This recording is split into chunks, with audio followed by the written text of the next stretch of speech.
மாண்புமிகு உறுப்பினர் ஜெகன்மூர்த்தி. மாண்புமிகு பேரவைத் தலைவர் அவர்களே, வரலாற்று சிறப்புமிக்க சென்னை சட்டக்கல்லூரி இன்றைக்கு இருக்கின்ற உயர்நீதிமன்றமாக இருந்தாலும் உச்ச நீதிமன்றமாக இருந்தாலும் அந்த கல்லூரியில் படித்தவர்கள் நீதிபதிகளாக இன்றைக்கு இருக்கிறார்கள்.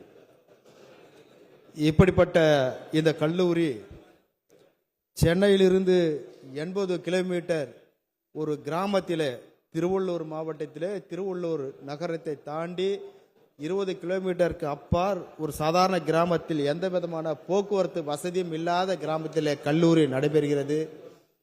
மாணவர்கள் ரொம்பவும் சிரமப்படுகிறார்கள்.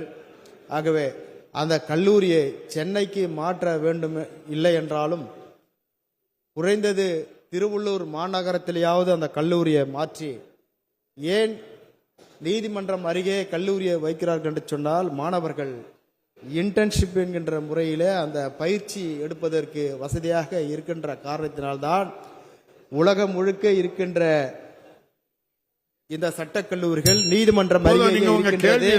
ஆகவே அந்த நீதிமன்றத்தை சென்னைக்கோ அல்லது திருவள்ளூர் டவுன் பகுதிக்கோ மாற்ற வேண்டும் என்றும் அந்த கல்லூரியை இரண்டாக பிரித்திருக்கிறார்கள். கேளம்பாக்கம் பகுதிக்கும் திருவள்ளூருக்கும் இரண்டையும் ஒன்றிணைத்து திருவள்ளூரிலேயே உருவாக்க வேண்டும் என்று கேட்டு தங்கள் வாயிலாக கேட்டு அமர்கிறேன்.